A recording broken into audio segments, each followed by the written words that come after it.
Well, we're in the book of Ruth, our third book in the 12 historical books.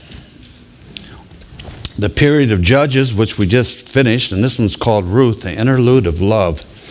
The period of Judges, apostasy, bloodshed, divine discipline, miraculous deliverance.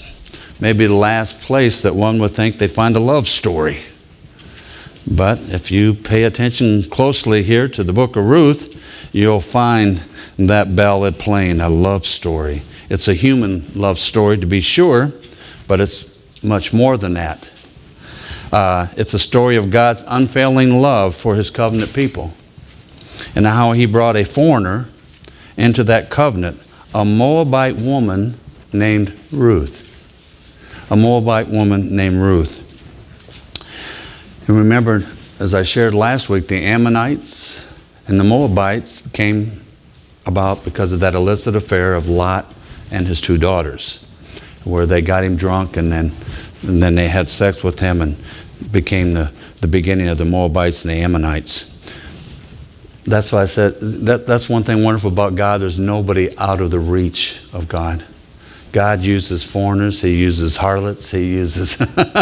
we see that God's reaching out. And so don't believe that anybody cannot be reached with the gospel. God not only honored and blessed her, but also included her as an integral link in redemption history. And you'll see as we go along that she plays a valuable part of that. If we endeavor to understand the book of Ruth, we'll appreciate more deeply the love, care, and the sovereignty of God.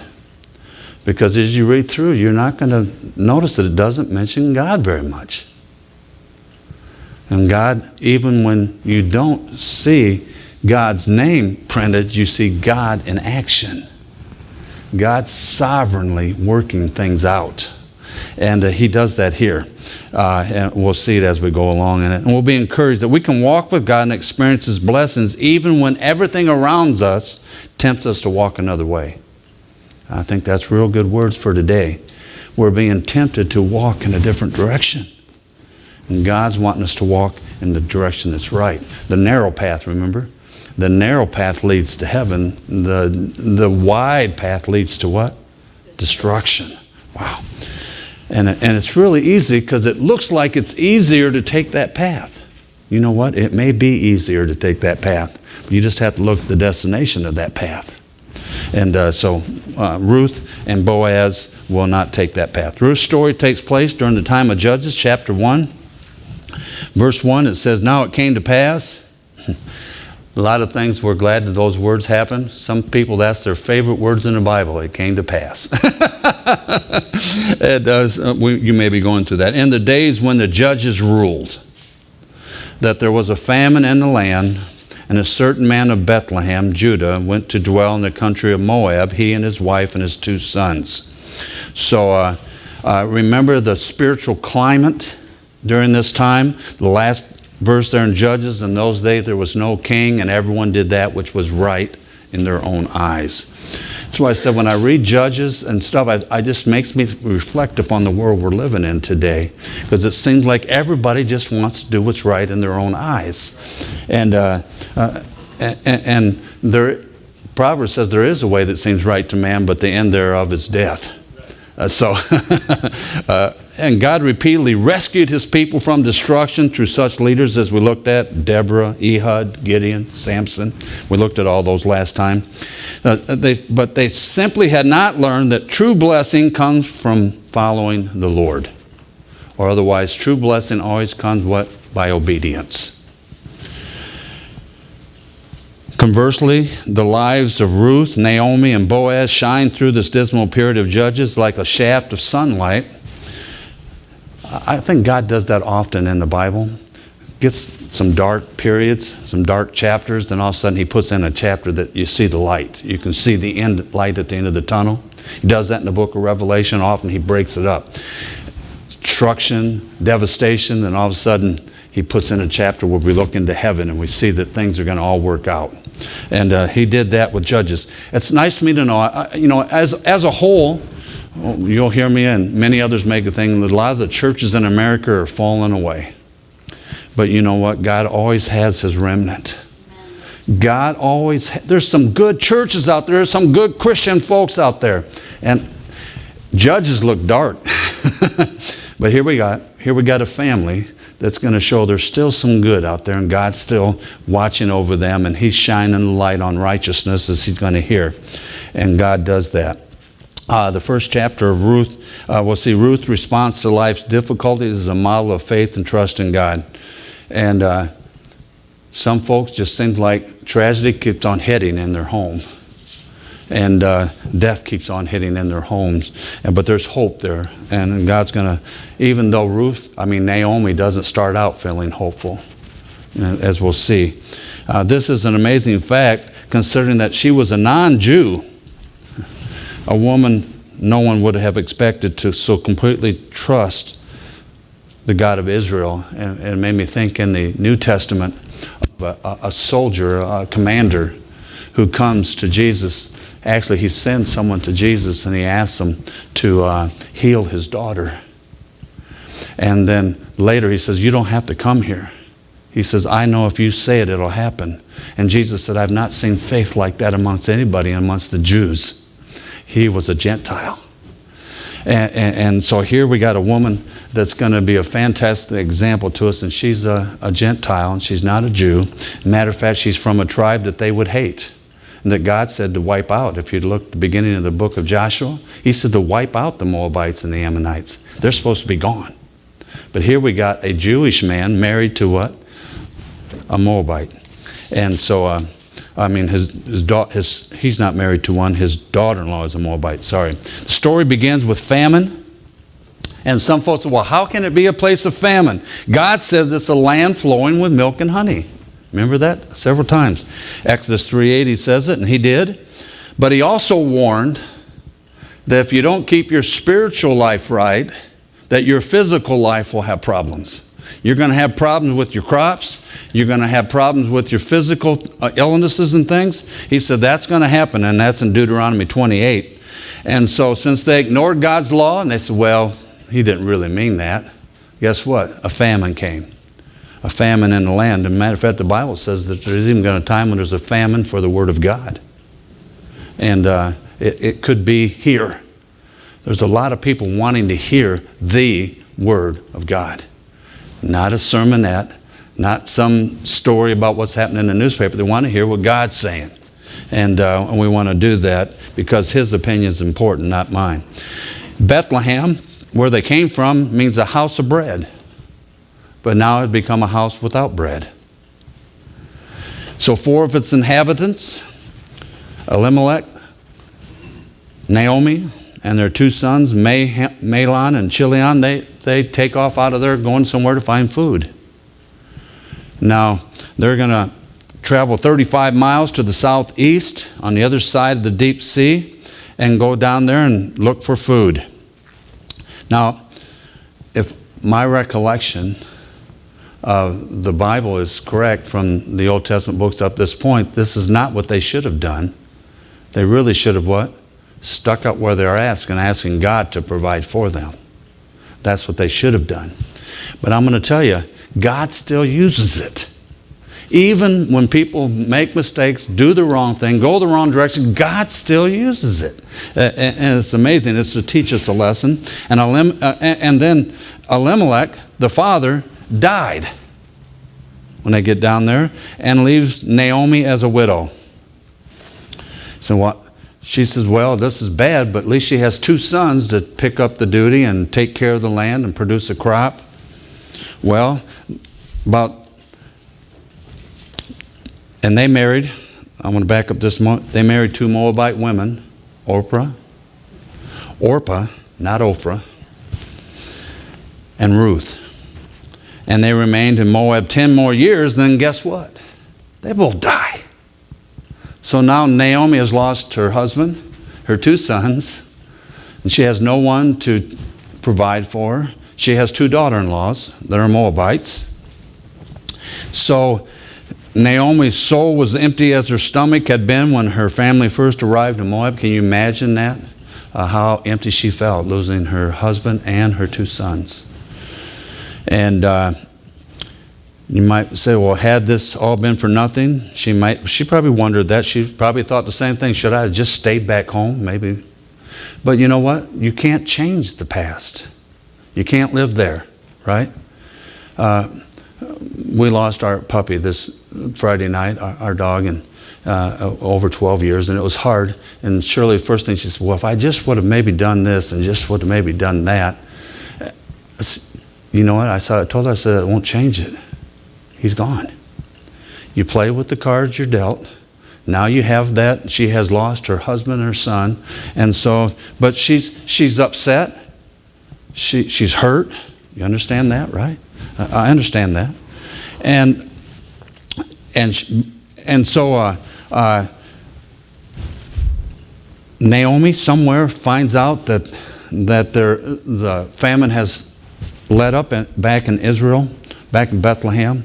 And so she going to go back there, and she turns to her daughter-in-laws and she said, hey, it's probably better if you guys stay here with your family, because they could take care of you and you can probably find a couple husbands. But I'm going back. And so as we get over to verse 14, verse 12, she says, turn back, my daughters, go, for I am too old to have a husband. If I should say I have hope, I should have a husband tonight and should also bear sons. She's saying, hey, I'm not going to provide you with any husbands. I'm too old. I don't have a husband on top of it. And so she said, so would you wait for them till they were grown anyhow? Because if she had one now, time he was grown, they would be getting older. And would you restrain yourselves from having husbands? No, my daughters, for it grieves me very much for your sakes that the hand of the Lord has gone out against me. So she thinks that she's been disobedient and God's judging her. And then they lifted up their voices and wept. And we can understand that. And Orpah kissed her mother-in-law, but Ruth clung to her. So Orpah's going to go back to her family. Ruth going with her mother-in-law. And she makes these wonderful, and she said, look, your sister-in-law has gone back, Naomi said that, to her people and to her gods. I thought that's interesting. Return after your sister-in-law. But Ruth said, entreat me not to leave you, or to turn back from following after you, for wherever you go, I will go. And wherever you lodge, I will lodge. Your people shall be my people. And here's the statement, and your God, my God. Where you die, I'll die. And there will I be buried. The Lord, and you notice that's all capitals, that's Yahweh, Jehovah. That's the God of the Bible. Do so to me, and more also, if anything but death parts you and me. I call that commitment, right? That is commitment. She says, I don't care what happens, Naomi. You're stuck with me. I'm going with you. And that's trusting God in the midst of pain. Ruth made the right choice, the hard choice, but the right choice. And sometimes the right choices are hard ones to make. And she does that. At the end of the chapter, we kind of see that God's going to bless this, because when they get back to Bethlehem, chapter 20 or verse 22 of chapter 1, the last part. Now they came to Bethlehem at the beginning of barley harvest. Guess what? There's food coming in. They're harvesting. They're getting back there. Isn't that just by coincidence? By chance, they get back just about time that the harvest is coming off. I don't think that's by accident or by, and I don't believe in luck. I believe God's in control. And we can use that phrase, I know, and we understand that, but I try not to use it, that was just luck. No, it wasn't luck, it's divine sovereignty. God took them back at just the right time. And then we get to chapter 2, and we see here Ruth's service. And through grieving, Naomi and Ruth knew life had to go on. So Ruth went to work. Now, God has provided a plan to take care of the needy, but He didn't take away their responsibility to be involved in that. And we've seen that in our system in America today, that folks learn how to tap into a system where you get a check in the mail, but you don't have to do anything for it. We got to be careful for that. I'm talking about young people. God planned for seniors too, but you'll see as we go along, God has a plan. And so Ruth went to work gleaning, picking up scraps left behind the harvesters. Now remember, they'd harvest things a little different than we do now. It wasn't like the combine went down through there spitting out stuff, you know. They're out there with hand cutting it, tying the wheat up and barley up in sheaves, and then they would take it in, and we'll look at that process in a moment. In her years of living in a Hebrew family, Ruth had apparently learned that God has mercy on the poor and the destitute. God has done that. Even Jesus came, and where did he go often? To the poor and the destitute. And she probably read the law itself, which says this: when you reap your harvest in your field and have forgotten the sheaf in the field, you shall not go back and get it. It shall be for the alien, for the orphan, and for the widow, in order that the Lord your God may bless you in all the works of your hand. God says, leave it there. You forgot it, leave it there. I'm going to use that and allow the needy to have it. And guess what? I'll bless you for it. I think it's even like when we give that offering, that's just a little bit. And God says, if you give that little bit, guess what? I'll bless you. Now, don't give with that motive. That's not the motive we give, right? We give because we like to give and we love God and we want to give. But God does bless those who give. And you can't outgive God. You can't outgive God. And so he did that. It was just like they did with the 7 days and getting the manna. You know, God says one day you won't work. He said, I'll give you enough manna the second day or the day before that that'll provide for you on that day. And he says the same thing there. If you do it his way, God will provide for everybody. God doesn't ever leave it out. And by chance, the field in which she gleaned belonged to Boaz. And again, I don't believe that was by chance. That was divine providence. A relative, Elimelech, kind and hospitable, Boaz invited her to stay and work in his field until the end of the harvest. He even invited her to sit and eat with him, and he instructed his reapers to deliberately leave some behind. Look at verse 16 of chapter 2. He says, also let grain from the bundles fall purposely for her. Leave it that she may glean, and do not rebuke her. So then she's going to glean in Boaz's fields as he invites her until his harvest is done. So God providing for Ruth, who's going to provide for Naomi, and through gleaning. And she's going to do real well. As if you read the story, she gets a lot of, these guys are really good. They're listening to Boaz, and they're leaving her a bunch of grain. And so they're doing well. And I believe that's all part of God's plan.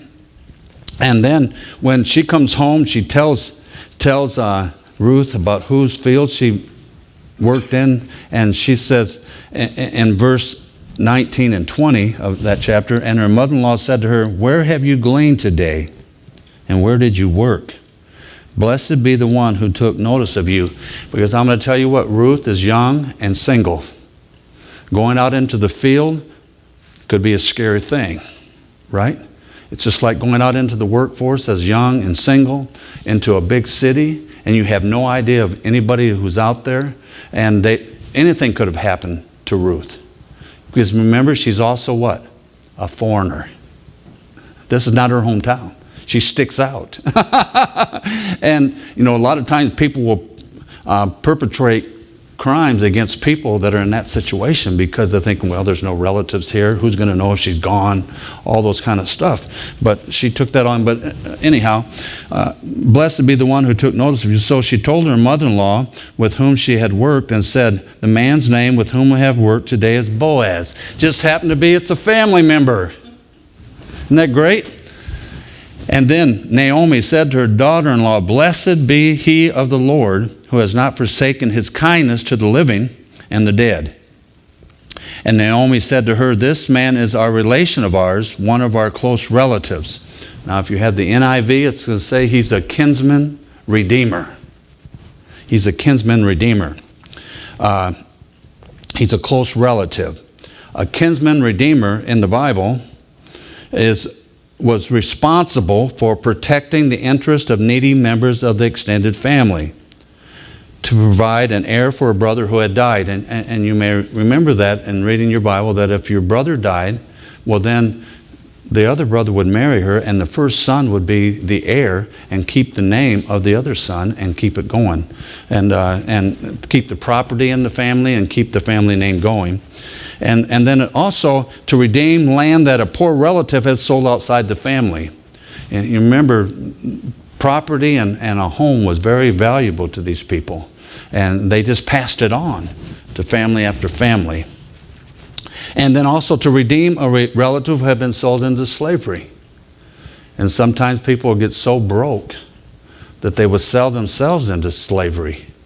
And then the only way to get them out, of course, again, God had different timetables. You have to read the Old Testament there, where they, at the end of 50 years, they had to release the slaves and all those kind of things in the year of Jubilee. But also, if they wanted to get them out, the other family member would purchase them, redeem them out of slavery.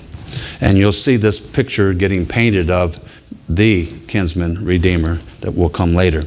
And no wonder why that Naomi was overjoyed. Once empty and without hope, she's starting to see a little light in the tunnel, Naomi.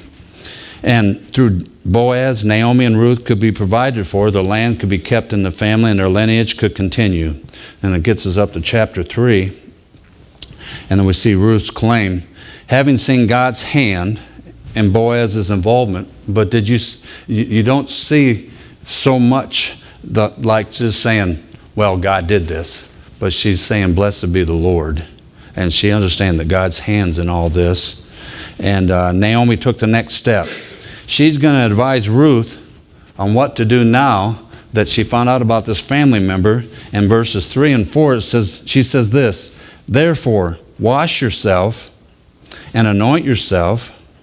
Put on your best garment. Put on your best perfume. Anoint. So you got to go there smelling good, looking good.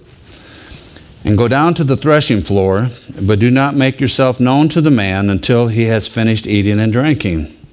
Then it shall be when he lies down that you shall notice the place where he lies, and you shall go in, uncover his feet, and lie down, and he will tell you what you should do. Wow.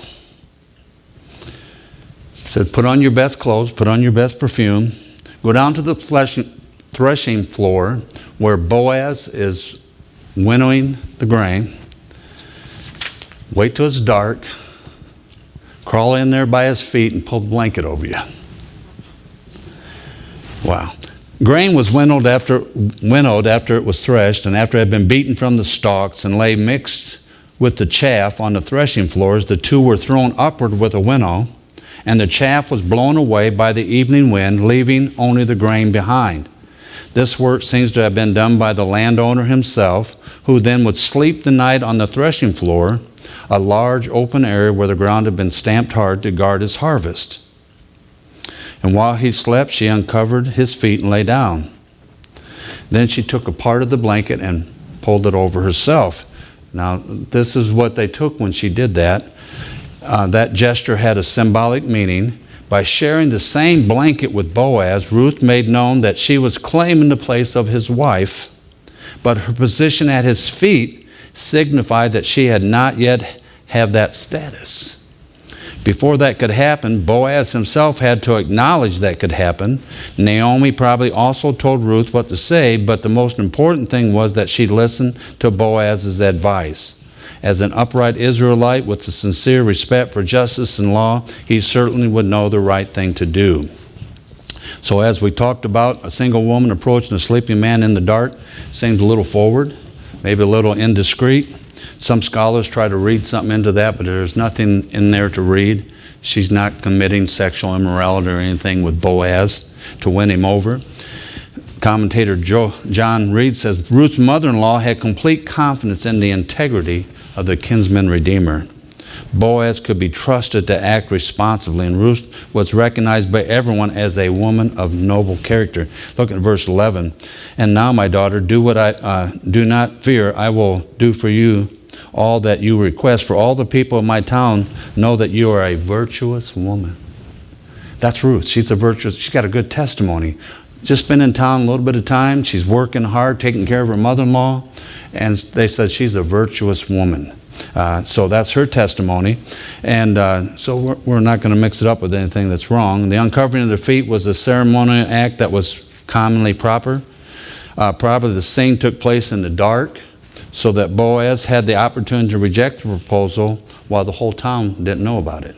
So there wasn't anybody there watching. He could have said, sorry, Ruth, but I'm not interested, and left, and she wouldn't have been tarnished in her rapport in the community.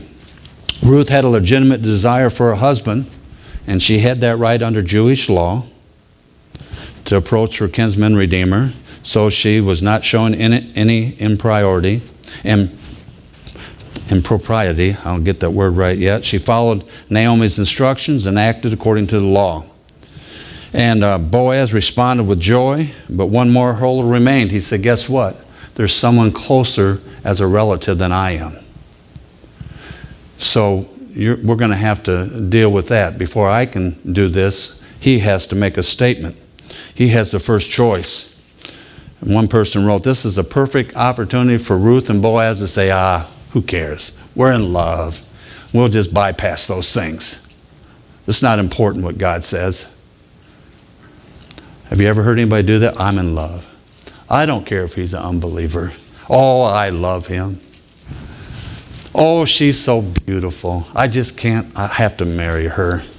And not having a priority list of saying, make sure, number one, this is a believer. And then see what kind of believer they are. Just because someone comes to church doesn't mean that they're walking and talking with the Lord.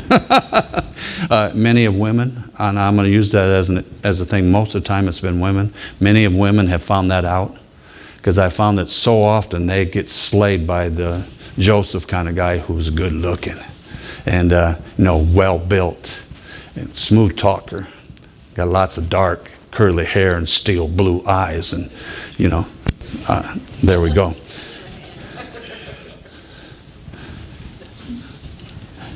That's what's on the front of those romance novels. They never put fat, ugly people on the front of those. They never do. They're always handsome. This guy's always the best looking guy and all this stuff. And sometimes we're attracted to those things, and I understand those things. Hey, a good looking woman's a good looking woman. I know back when I was attracted to my wife, she is a good looking woman. And that's why I was attracted to her. I was unsaved, and I had one list, and then my list was not holy, let me tell you. And I went after women how they looked, and if they had teeth, at least, A lot of folks doing those drugs today don't have teeth. I mean, there's not much left there, and I'm thinking, ooh. But they realized, and as I hope that Christians would realize, that God doesn't bless ungodliness. And they're going to do it God's way. And so, chapter 4, we'll see Ruth married. Boaz and Ruth, rather than rushing into marriage, waited for God to confirm that their desire matches his will. So Boaz went to the nearer relative, and he asked him, do you want to redeem the land, Naomi, and Ruth? And the guy says, I'll take the land. I like to keep the land in the family, but I don't want the situation with Ruth. Because he understood that the first son born from that would be over that land, but also could be part of his estate given to that. And so he says, I'm going to have to pass on the deal. I'm going to have to pass on that deal. If it's just Naomi, that'd be all right, because Naomi's past childbearing age, so he wouldn't be responsible for the first child, but it's both of them. So Boaz says, that's all right. I'll take her. I'll take her, and I'll take the land, and I will take Naomi, and I will redeem them. I will be their kinsman redeemer. And Boaz and Ruth get married, and God blesses them, blesses Naomi, and that's in chapter 4. And verse 14 of chapter 4 says, Then the women said to Naomi, Blessed be the Lord who has not left you this day without a close relative, and may his name be famous in Israel. And so Boaz has done a great thing, and he has looked up into society because of that. And then God blesses them with a son, and we'll talk about it in just a moment. But he also blesses Naomi with a grandson. And once empty, she's now full. And once she wanted her name changed to mourning, to sorrowful. Now she doesn't want it anymore. Dark times. You know what? I've always learned, what I learned in Bible college is don't doubt in the darkness what you learned in the light. And sometimes things look dark, and sometimes but be careful the decisions you make in those times, and they make good ones. Bethlehem, the house of bread, had indeed become a house of satisfaction and nourishment for her soul. God had provided a kinsman redeemer, a loving daughter-in-law, and a joy of a grandson. And his name is Obed. No, that probably means a whole lot, right? Well, if you check the family trees out, sometimes I wonder why those things are in there. Because, you read through some of those and you go, I can't pronounce half the names. But God put them in there for reasons. But anyhow, Obed is the grandfather of King David. And King David, of course, through his line came the Messiah. So, here we got, in those first few books, we got Rahab, a harlot. And guess what? She's part of the divine line.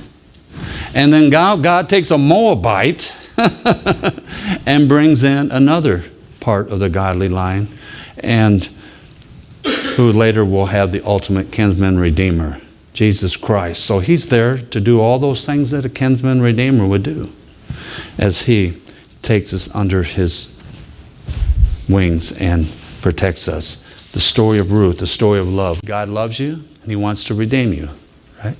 He sent Jesus Christ to do that. He's our kinsman redeemer. And I pray that everyone sitting here today has experienced that, because I remember when my soul was famished, when I just couldn't get answers for something that's going on inside of me. And I didn't know where it was at. I did all the things that the world does, drinking, chasing women, partying, all that stuff. It didn't do it. It didn't fill the need. I needed the bread of life. And one day, Pastor Foster introduced me to Jesus Christ, my kinsman redeemer. He filled the spot in my heart and in my soul. As I sang that song, Jesus is living in me, it changed my whole perspective on life. And that's what happened to Naomi. Once not happy with God, now saying, Blessed be the Lord. And God has sent a Redeemer, and he sent a Redeemer to pay the price for my sins.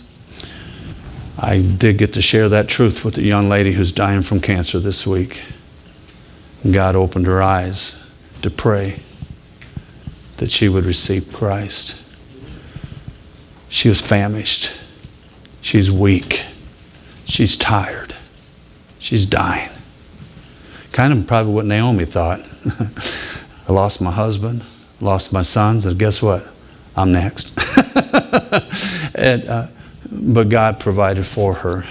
And that's what I want that message to always go out from this pulpit, that God provided for you, for your physical life, your spiritual life, and for everything we need. God's our everything.